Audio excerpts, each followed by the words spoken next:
দীপাবলির আলোয় দুই শ্রেণীর ইস্টবেঙ্গল ফ্যান।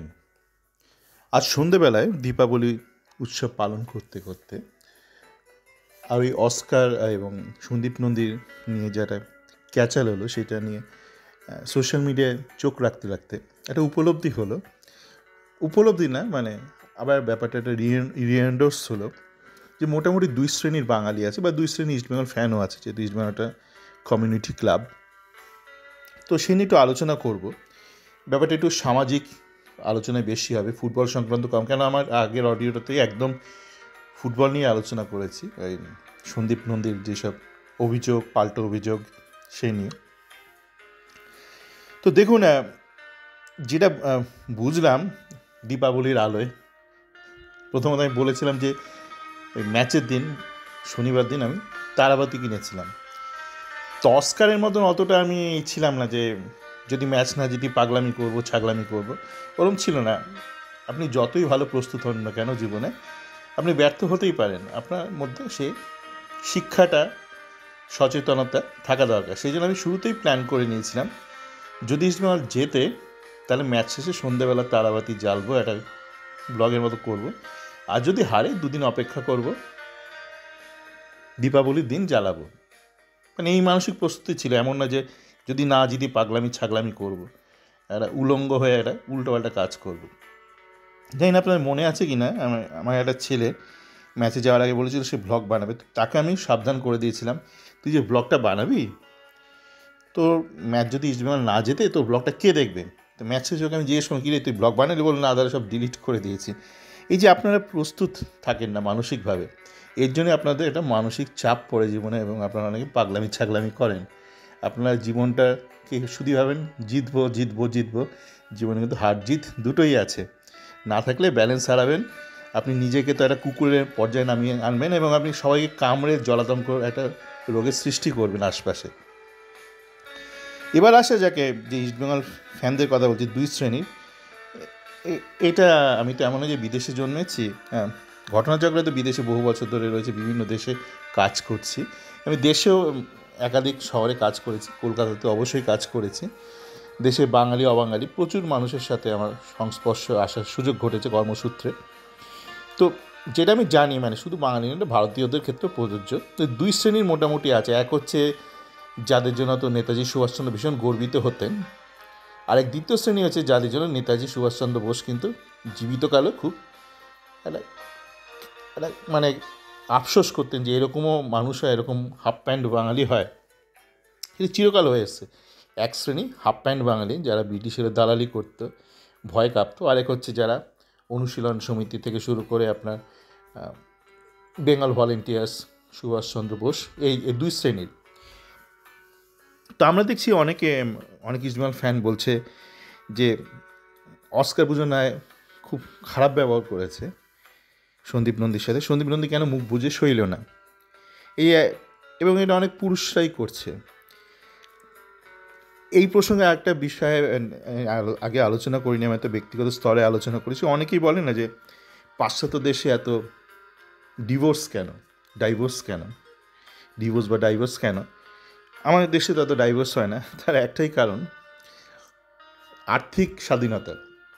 একটা মহিলার যদি আর্থিক স্বাধীনতা না থাকে, তাহলে তার স্বামী স্বেচ্ছাচার করে যায়, হয়তো পাশের ঘরে মহিলা নিয়ে ভাড়া করে এনে শোয়ে, সেই মহিলা বেরোতে পারে না সংসার থেকে, লাঞ্ছনা অপমান গঞ্জনা সইতে হয়।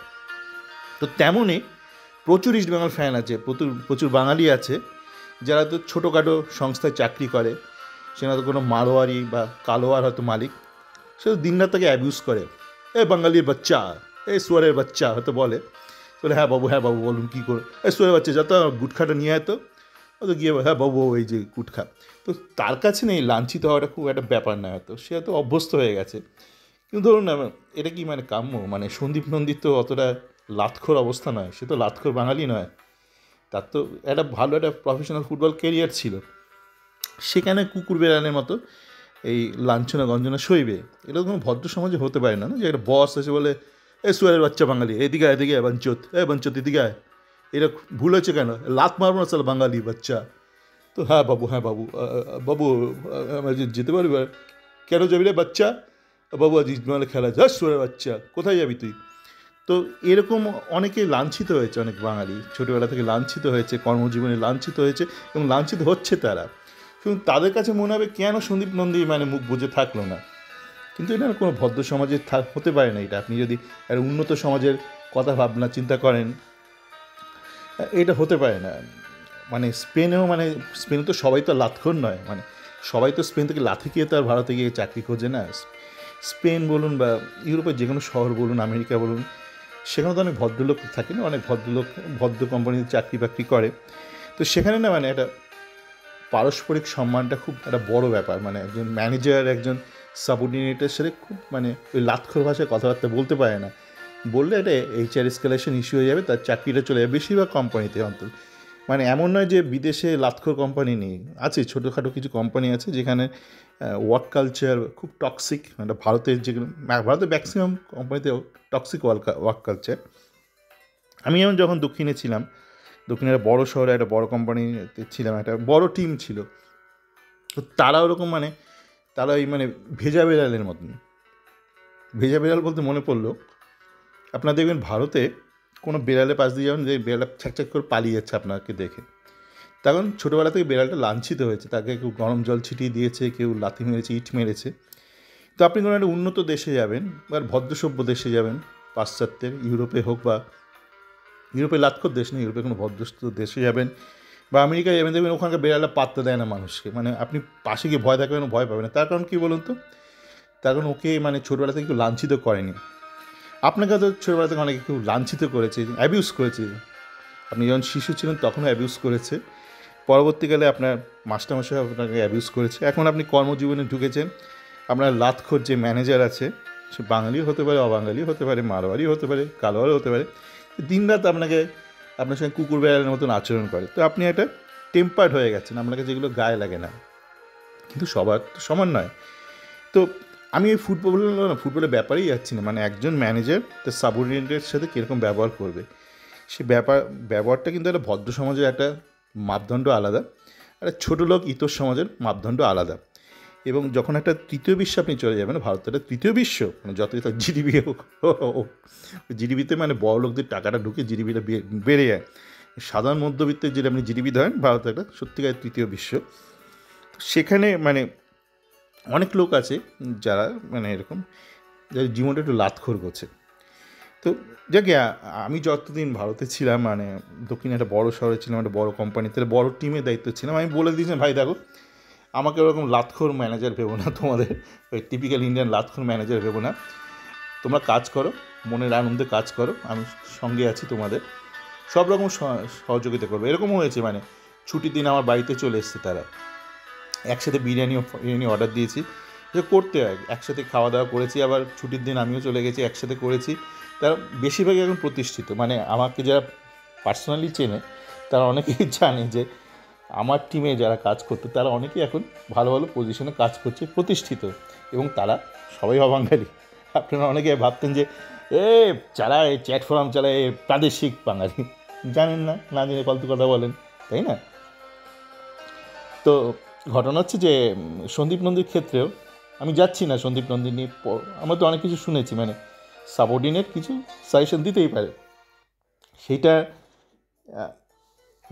ম্যানেজার গ্রহণ করবে কি করবে না তার ব্যাপার। কিন্তু এই জনসমক্ষে যাতা বলা, শুধু ওকেও বলেনি, আপনারা ভুলে গেছেন জয়গুপ্তাকেও কিন্তু শুলে চড়িয়ে দিয়েছে, বলছে জয়গুপ্তা নিজে শট মারবে বলেছে। শুধু জয়গুপ্তা নয়, এখন সোশ্যাল মিডিয়া অনেকে, আলভিটাও বললো যে কিছুদিন আগেও কিন্তু ক্লেটনের সঙ্গে খুব খারাপ ব্যবহার করছে। দেখুন, ক্লেটন বাজে প্লেয়ার, ওর ফর্ম চলে গেছিলাম, কিন্তু বহুদিন আগে যেই বছর আপনারা নাচানাচি করছিলেন, নাচো ক্লেটন আমাদের খেলবে, আপনারা ছাগল ইসলাম ফ্যানরা খুব নাচানাচি করছিলেন ক্লেটন। সেই মরশুমে আমি তখন কলকাতায় গিয়েছিলাম, আমি কিন্তু একটা ব্লগ করেছিলাম ওই যেটা পয়লা বৈশাখের দিন, হ্যাঁ, বার পুজো বলেছিলাম, আবার ভুল করলো ক্লেটনকে রেখে। আপনারা নাচছিলেন ছাগল, আপনারা নাচছিলেন। তো আমি ভদ্রভাবে বলেছি, মানে ক্লেটন টেকনিক্যালি খেলার যোগ্য নয়, ক্লেটনকে রাখা উচিত হয়নি।